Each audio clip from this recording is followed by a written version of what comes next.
வாங்க, எப்படி இருக்கிறீங்க? நல்லா இருக்கிறீங்களா? இன்னைக்கு அஸ்வின் சீக்ரெட் சமையலில் வந்து நம்ம மைசூர் பாக் பண்ண போகிறோமா. சிம்பிளாக சீக்கிரமாக குயிக்காக பண்ணுற மாதிரி ஒரு டேஸ்டியான மைசூர் பாக்கு செய்ய போகிறோம். அது எப்படி செய்கிறது பார்க்கலாமா? ஒரு கடாய் வச்சுக்கோங்க. கடாய் வச்சுன்னு எல்லாம் ஒரே கப்பில் அளந்துக்கணும். நான் இந்த கப்பிலே அளந்துக்கிறேன், நீங்களும் இதிலே அளந்துக்கணும். பாருங்கள், சர்க்கரை வந்து 1.5 கப்பு போடு. இந்த கப்பில் தான் நான் போட போகிறேன். இதே கப்பில் போட்டுக்கோங்க. ஒரு கப்பு 1.5 கப்பு. இதில் 1 கப்பு போட்டேன், 1.5 கப்பு போடுறேன். இதில் நம்ம நல்ல டேஸ்டியாக நம்ம 2 கலர் வருங்க மைசூர் பாக்கு. அந்த மாதிரி செய்ய போகிறோம், நல்லாயிருக்கும். பாருங்கள், 1.5 கப்புக்கு 1 கப்பு தண்ணி ஊற்றிக்கோங்க. எல்லா அளவு இதே அளவில் ஊற்றிக்கோங்க. இந்த ஸ்டவ் பற்ற வச்சுக்கோங்க. ஸ்டவ் பற்ற வச்சு நல்லா சர்க்கரையாக நம்ம கரைச்சிக்கணும். பாவு அதெல்லாம் ஒன்றும் இல்லைங்க, சிம்பிளாக பண்ணலாம். இது பாருங்கள் எப்படி பண்ணுறேன்ட்டு. இது 1.5 கப்பு சர்க்கரை, 1 கப்பு தண்ணி ஊற்றியாச்சு. இப்போ நம்ம ஆயிலை சூடு பண்ணிக்கணும். அது எப்படி பண்ணலாமா? இது தானே எடுத்தோம், அதே கப்பில் 2 கப்பு ஆயில் ஊற்றிக்கோங்க. வாசனை இல்லாத ஆயில், வாசனை இல்லாத ஆயிலாக இருக்கணும். கொதிக்க வைக்க போகிறேன், எண்ணெய் சூடு பண்ண போகிறேன். பாருங்கள், 2 கப்பு ஆயில் பாருங்கள். இது மாதிரி ஒரு கிண்ணத்துலேயோ கப்புலேயோ ஊற்றி இதை சூடு பண்ணிக்கலாம். ஆயிலை தனியாக சூடு பண்ணிக்கோங்க. ஆயில் வந்து தனியாக சூடாகட்டும். நான் வந்து 1 கப்பு கடல மாவு தான் எடுக்க போகிறேன். அதனால் 1.5 கப்பு சர்க்கரை போட்டுக்கிறேன். 2 கப்பு ஆயில் ஊற்றிருக்கிறேன். அது வாசனை இல்லாத ஆயிலாக இருக்கணுங்க. வாசனைக்கிற ஆயில் ஊற்றாதுங்க. நெய்யெல்லாம் ஊற்றுறதில்ல. இந்த ஆயிலில் தான் நம்ம செய்ய போகிறோம் மைசூர் பாக்கு. சிம்பிளாக பாருங்கள், நல்லா வந்து சர்க்கரை கரைஞ்சி வரட்டும். அதுக்குள்ளே எண்ணெய் காயணும். எண்ணெய் காய்ஞ்சதும் நம்ம 1 கப்பு கடல மாவை பாருங்கள். 1 கப்பு நான் கடல மாவு எடுத்துருக்குறேன். இந்த 1 கப்பு கடல மாவு 1 கப்பில் போட்டு அந்த 1 கப்பு கடல மாவை இதில் போட்டுக்கோங்க. நம்ம இது ஆயில் ஊற்றி தான் கரைக்க போகிறோங்க. சூடான ஆயில் இருக்கு இல்லையா, சூடு பண்ணியிருக்கிற ஆயிலை அதை ஊற்றி நீங்கள் கரைச்சிக்கணும். இதில் ஆயில் ஊற்றி நம்ம நல்லா ஆயிலில் தான் கரைக்கணும். இது சூடான ஆயில் பாருங்கள், சூடான ஆயில். இதில் ஊற்றி கொஞ்சம் கொஞ்சமாக இதை கரைச்சிடுங்க.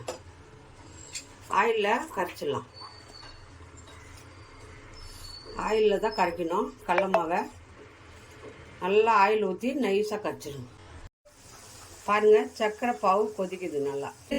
பாவு பதெல்லாம் வேண்டாங்க, பாவெல்லாம் ஒன்றும் பார்க்க வேண்டாம். கொஞ்சம் நல்லா கொதித்து சர்க்கரை கரைஞ்சி வரும். நான் வந்து எண்ணெய் சூடு பண்ணி அது 2 கப்பு எண்ணெய் ஊற்றணும் இல்லையா, அதில் வந்து சூடு பண்ணி சூட்டில் வந்து நான் இந்த கடல மாவை கரைச்சி வச்சுக்கணும். இந்த மாதிரி தண்ணியாக கரைச்சிக்கோங்க ஆயிலே. அவ்வளோதாங்க. இதை நம்ம கலக்கிட்டு இல்லை ஊற்ற போகிறோம். ஆயிலில் தான் கரைச்சி வச்சுக்கிறேன். இதை அப்படியே ஊற்றிக்கலாம். பாருங்கள், ஊற்றி நல்லா கிண்டிடுங்க.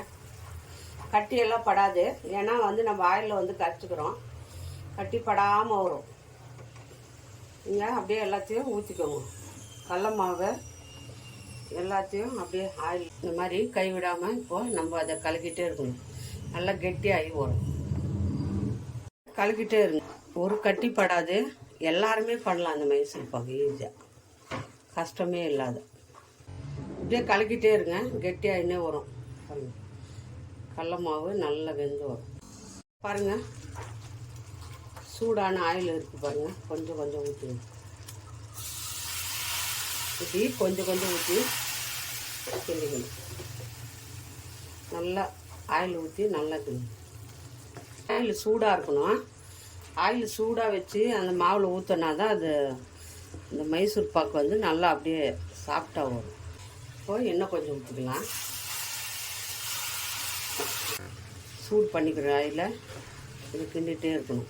எண்ணெய்லாம் அப்படியே இழுத்துக்கும். கடல மாவு எண்ணெய்லாம் இழுத்து அப்படியே கெட்டியாக ஆகி வரும். அப்போது வந்து இந்த பதம் வந்து மைசூர் பாக்கு பதம் நல்லா பாருங்கள். எண்ணெய்லாம் குடிச்சிடும். அது இன்னும் கொஞ்சம் ஊற்றிக்கலாம்.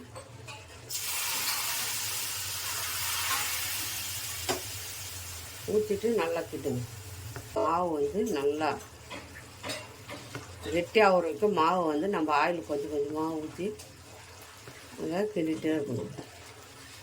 கொஞ்சம் கொஞ்சமாக ஆயில் ஊற்றி நம்ம கிண்டும் போது இந்த கடல மாவு பாருங்கள், மைசூர் பாக்கு அப்படியே உதிராக ஒரு நல்லா ஒரு மாதிரி நம்ம அந்த காலத்துலலாம் மைசூர் பாக்கு போடணும் இல்லையா, அந்த மாதிரி உள்ள ஒரு கலரு வெளியே ஒரு கலர் வரும். அளவு வந்து எல்லாம் ஒரே அளவாக எடுத்துக்கோங்க. அளவு வந்து எல்லாம் ஒரே அளவாக எடுத்துக்கோங்க. ஒரு கப்பு எடுத்துக்கிட்டிங்கன்னா அதில் 1.5 கப்பு சர்க்கரை, 1 கப்பு ஒரு கப்பு வந்து கடல மாவு, 2 கப்பு ஆயில், அவ்வளோதாங்க. நெய் ஊற்றல ஒன்றும் இல்லை. இதில் சிம்பிளாக பண்ணலாம். இது எல்லோரும் பண்ணலாம், ரொம்ப டேஸ்டியாக இருக்கும். பாருங்கள், நல்லா கபி விட்டு இந்த மாதிரி கெட்டியாகி வந்துடுச்சு பாருங்கள். கடாயில் வந்து ஒட்டாமல் வரணும் பாருங்கள். இந்த மாதிரி எடுத்துருக்குறேன், ஆயில் போட்டு வச்சுக்கிறேன் நான். நீங்கள் வேணால் அகலமாக்குற டப்பா எதுனா இருந்தால் எடுத்துக்கோங்க. நான் இதில் தான் போட போகிறேன் ஆயில். உடனே ஸ்டவ் ஆஃப் பண்ண உடனே அதில் போட்டு ஆற வச்சுங்க. 1 நிமிஷம் கூட நீங்கள் விடக்கூடாது, அப்படியே கெட்டியாகிடும் இல்லைன்னு. சரிங்களா? இப்போ கரெக்டான பக்குவம் வந்துச்சு பாருங்கள். பாருங்கள், எண்ணெய் ஆயில் எல்லாம் பாருங்கள், அப்படியே ஆயில் தனியாக வருது பாருங்கள். இதுதான் கரெக்டான பக்குவம். இப்போ நம்ம ஸ்டவ் ஆஃப் பண்ணிட்டு ஒரு அகலமான பாத்திரத்தில் போட்டு ஆற வச்சோம். இந்த மாதிரி ஊற்றி நல்லா ஆற வச்சுக்கோங்க. பாருங்கள், ஆறிட்டு இருக்கு. இப்போ நம்ம இதை கட் பண்ணிக்கலாம். ஒரு தட்டில் வச்சு இல்லையா பாருங்கள், இப்படி தட்டிட்டு இப்படி எடுத்துக்கோங்க. எடுத்தாச்சு பாருங்கள், சூப்பராக வந்திருக்கு மைசூர் பாக். கட் பண்ணிக்கலாம்.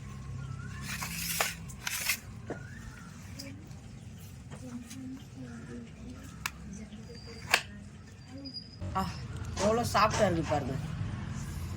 நல்லா வந்து சூப்பராக கலர் வந்துருக்கு பாருங்கள். இந்த பக்கம் ஒரு கலர், இந்த பக்கம் ஒரு கலர் வந்துருக்கு. செம்மையாக வந்திருக்கு மைசூர் பாக்கு. பாருங்கள், ஜூஸியாக இருக்குது, அப்படியே சாஃப்டாக இருக்குது. இந்த மாதிரி மைசூர் பாக்கு யார் யாருக்கு பிடிக்குமோ லைக் பண்ணுங்கள், ஷேர் பண்ணுங்கள், கமெண்ட் பண்ணுங்கள். அஸ்வினி சீக்ரெட் சமையலை மறக்காமல் சர்ப்ரைஸ் பண்ணுங்கள். இன்னொரு டிஷ்ஷில் பார்ப்போம்.